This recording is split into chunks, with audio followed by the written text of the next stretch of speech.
Comment une simple grippe évolue-t-elle parfois en forme plus grave? Aujourd'hui, environ 150 patients touchés par la grippe A sont hospitalisés dans un service de réanimation. Les deux visages de la grippe A par Géraldine Zamanski et Aurélien Chapalin. Il se serait sûrement fait vacciner, mais le docteur Mengui n'en a pas eu le temps. La grippe A lui est tombée dessus avant que le vaccin ne soit disponible. Et une chose est sûre, ce n'était pas une grippette.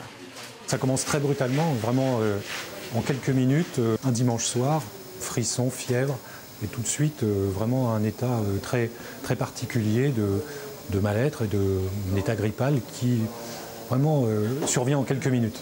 La fièvre, la fatigue et les douleurs musculaires traduisent les toutes premières réactions de l'organisme face à l'agression du virus de la grippe.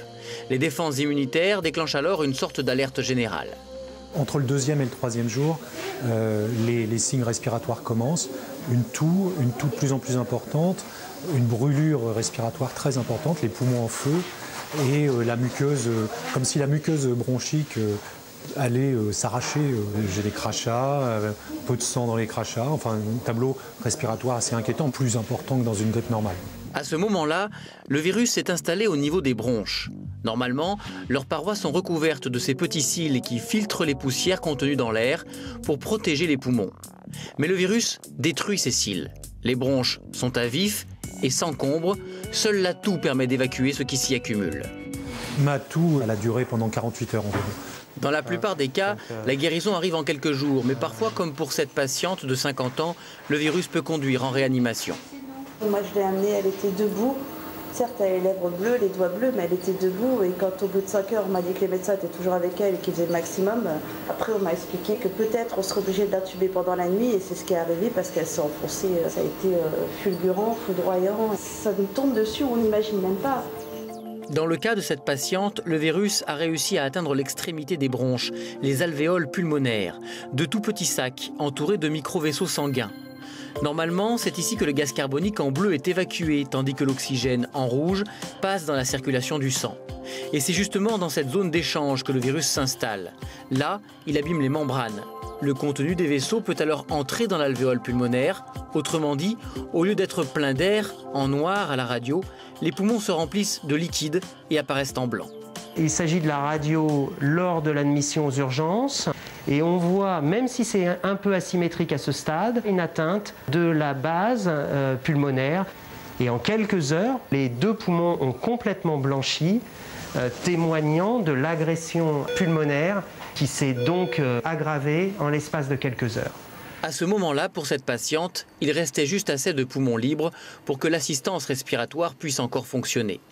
Et pour plus d'efficacité, la patiente est installée dans une position étonnante, sur le ventre, 18 heures par jour. L'idée est que sur le ventre, la paroi du lit permet de comprimer la partie antérieure du thorax et donc faire en sorte que le volume délivré par le ventilateur se répartisse de façon plus homogène, en particulier dans les zones dorsales.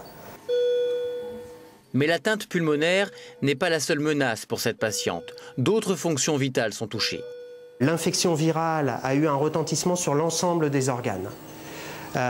Et en particulier, les reins ont souffert, conduisant à une insuffisance rénale, nécessitant une machine de dialyse pour maintenir la fonction rénale à un niveau compatible avec la vie. La vie peut ainsi rester suspendue au fil des machines pendant plusieurs semaines. Ça va bien, madame. Cela fait plus de 20 jours pour cette jeune femme dans une chambre voisine. Elle a souffert d'une surinfection à pneumocoque favorisée par l'attaque du virus H1N1. On était dans une situation qui était tellement grave que le ventilateur permettait d'arriver à peu près à ce qu'on voulait pour l'oxygène, mais ne permettait pas d'éliminer suffisamment de gaz carbonique. On a donc été contraint d'adjoindre une technique extracorporelle qui est cette membrane qui permet d'épurer le gaz carbonique du sang de la patiente. Et grâce à ce filtre relié à une artère et une veine de chaque jambe, la patiente récupère doucement. Demain, elle aura encore besoin de la machine, mais elle pourra peut-être commencer à respirer par elle-même.